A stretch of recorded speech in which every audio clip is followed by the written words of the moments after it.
Hi everybody, Richard Tromans here again at Artificial Lawyer TV. Today we're doing a product walkthrough of Engine B, a company formed by Shamus Rae, who some of you will know had a very senior role in technology at KPMG. Hi Shamus. Hi, Richard. How are you?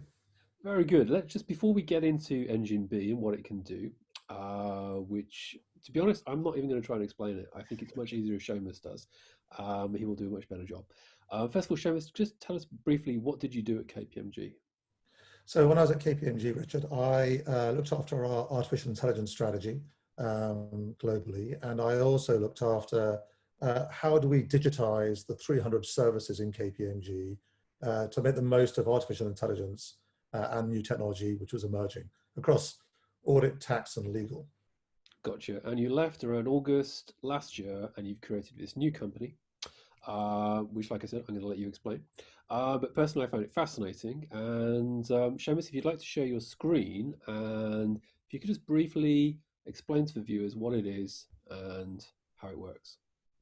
Sure, Richard. Okay, let's do that.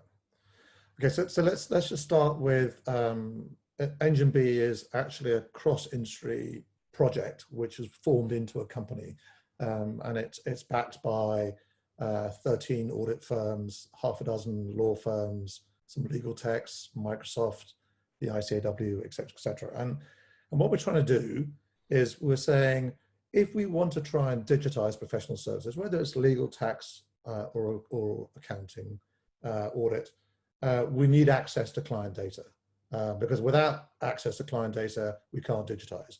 And we need access to client data in a way which it doesn't matter about the underlying systems. So you imagine, if you wanted to build a bit of great legal tech to do, I don't know, change all the LIBOR parts of a contract into something which is more relevant today, then you'd have to understand where those contracts are within a client environment, be able to dig them up, and then do the great AI stuff that you're doing. And we're going, look, the actual access to that data in the corporate environment is too difficult for you to do. Let us do that for you. So it's, I like to say, it's the open banking equivalent for corporate data. So we'll pull out structured and unstructured data. So I've got a little video here which kind of shows it all in action. And what we're doing here is we're going, look, we're going to pull some data in from a client environment. And this is a dummy client called XYZ company, manufacturing company. And the data is going to be pulled, both structured data, so the finance data, the general ledger data, accounts payable, and on the unstructured data, so all the contracts, the employment contracts, supplier contracts, etc., into the environment. So that's the very first thing that's going to happen. So we're going to import the data here, structured and unstructured data, and then we're going to be able to do certain things with it. So you can imagine from a finance system, you can do some great dashboards about profitability and cash flow, etc. But what we're really interested in is the knowledge graph piece. And the best way to think about knowledge graphs, because nobody's ever heard about knowledge graphs, look, knowledge graphs are used by people like Google and Bing to do search. And in fact, when you do a Google search on the name of a company, you'll find the kind of various websites down on one side, and on the other side, you see this box, which is their knowledge graph box. It has Tesla is the name of the company, where it was founded, where it's headquartered, what it does, etc. That's the Google knowledge graph. So it's kind of going, I'm looking at data from lots of different sources, and I bring it together in something which is manageable. So we've created knowledge graphs for property, for contracts, etc. And as I say, we're working with people like Imperial College and Birmingham Law School to do that. And we pull the data from the client's different systems, put it into the knowledge graph. So you've now got a graph, which is, think about it as a mind map. Do you remember those mind maps from business school? And you can go, actually, some data comes from the finance system, some comes from invoices or contracts, etc. And you can see here that we're doing some checking across the knowledge graph. So here's a knowledge graph, and you can see that there's some data from the general ledger, very boring for lawyers, and invoices, and we can see that the numbers don't match, right? So that's some interest to people.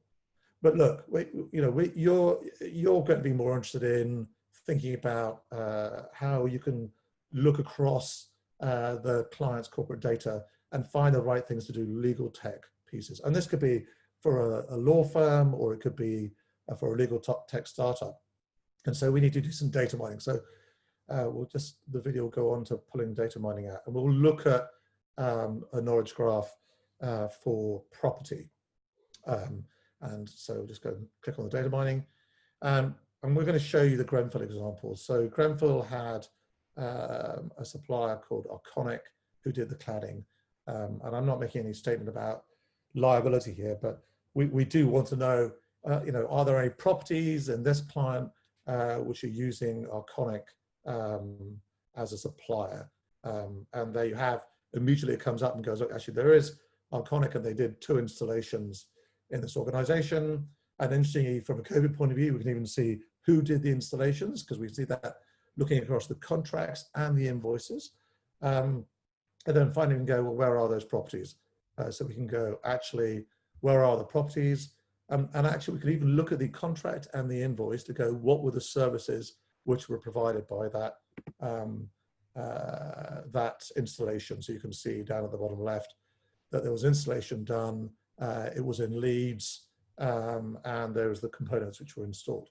Now, that's how knowledge graphs work. So think of knowledge graphs as a mind map. And there's a mind map for property.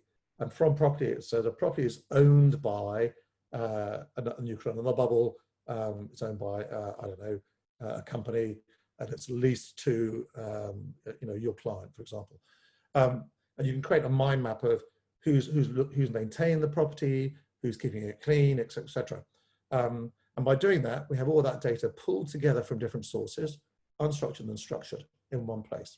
Now imagine a team room. Let's imagine if you wanted to do a sale and leaseback agreement on a suite of properties from a large organization. You'd create a team room, right? And you put all the documents in there, and you'd hope they're the right ones. And then everybody, the lawyers and the bankers and the buyer and the seller, would all access that team room. Well, you don't need that anymore, right? You could just go, actually, we will give permission to have access via Engine B to the actual underlying data sources themselves. So you know you're getting the actual data pulled out, the actual lease document, not something which somebody wants you to believe is the right one in the team room. So we're making that data available. It's driving directly from the source systems and making it available in a consistent way. And that means the legal firms, the legal tech startups, etc., can go, I don't need to know where my client data is. I don't need to know where their contracts are. I don't need to do the cross-checking using the knowledge graph to make sure that I found the right property lease agreement or the right employment agreement or the right supply agreement. I know I can just request it, and as long as I've got permission to have it, then that will be given to me in a secure fashion.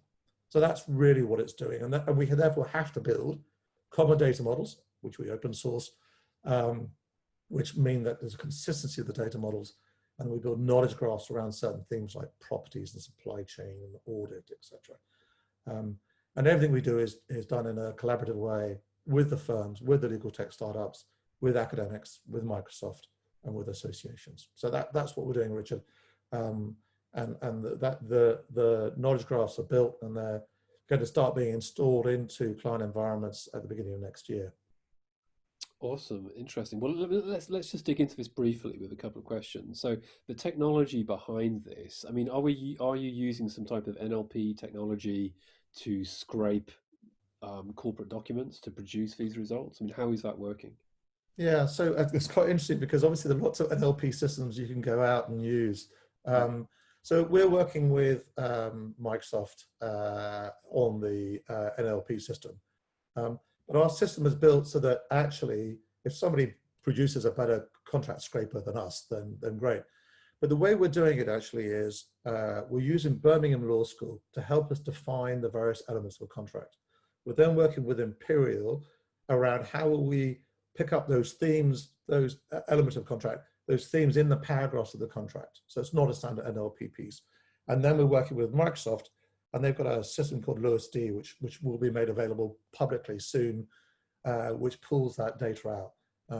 But I'm quite interested also, I don't know whether your audience would have seen this, but OpenAI, which is done GPT-3, now has an exclusive agreement with Microsoft. Microsoft invested $1 billion into that. So we want to try and get access to that. So we're kind of going, whatever's the most latest, best NLP source, we will use. But we do scrape those contracts, very domain specific, really very focused on the elements of the contract driven by Birmingham Law School and working with Imperial. So it's quite high end, and using graphs to integrity check the bits which we pull out of the contract. Gotcha. And actually, in terms of legal tech companies, have any of the sort of well-known AI doc review companies like Kira, Luminance, and others, have they joined up with you yet? Have you talked to them yet? We've actually not spoken to Kira, but obviously we know of Kira very well. So they're the type of organization we want to kind of work with, to kind of go, look, what data do you need?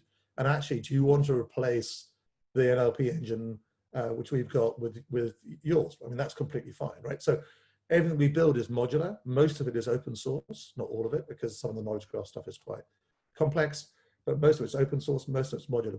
You don't have to take everything. You can go, actually, if Kira wanted to go, we like your graphs, Engine B, they can pull those parts in and use them themselves. So we're trying to make it as open source as possible, if that makes sense.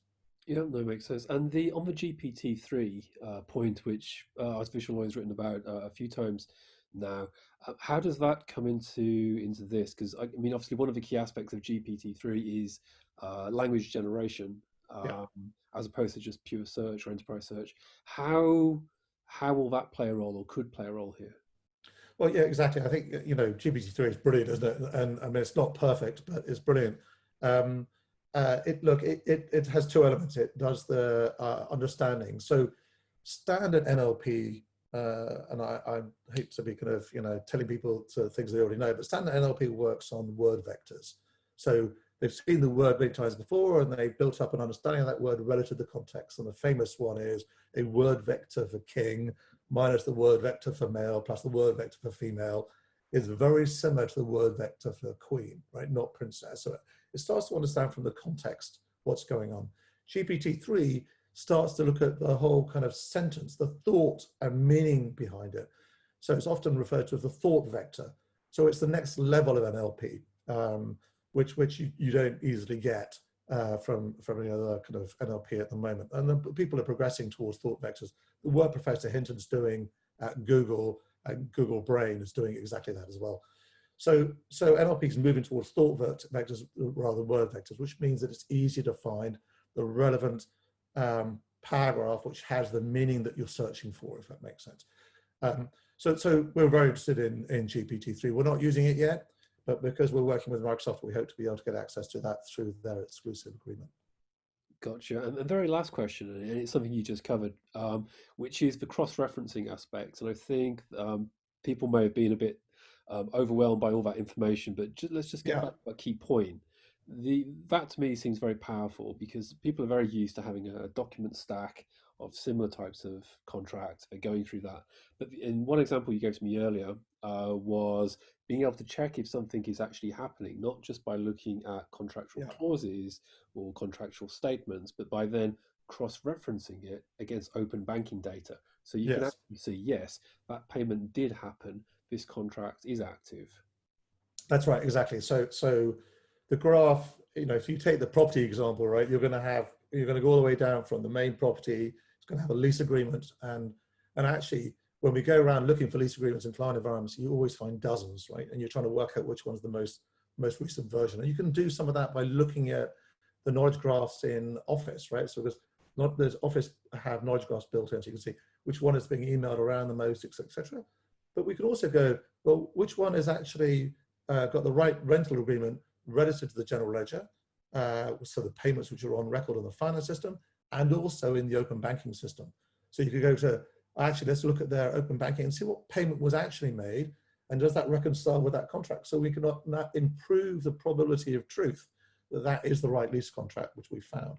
So that knowledge graph allows us to check multiple different sources to ensure that that lease agreement is the one which we think it is the most relevant, the most recent. And that's very powerful, right? So you're not just, if you just ask for all the lease agreements, you're going to get drowned in a whole load of pieces, and you're not going to have the data sources to try and work out which ones are the right ones. But we have access to those data sources. But also the legal tech firms and the legal firms can use our knowledge graph text outside of the corporate environment and in their own organization, and add additional data feeds to do additional checks, right? So yeah, that's exactly right, Richard. Interesting. Actually, this is the final question. How do you make money from this? So we charge micropayments on the use of the knowledge graphs. We don't on the data models. The data models are all open source. The knowledge graphs, we pulled the structure together and we just ask a micropayment. The economic model, though, for this, we published the economic model about a year ago. We've taken it down now, but we're very happy to share it with people. Requires the usage of the knowledge graphs across audit, tax, and legal for us to make money.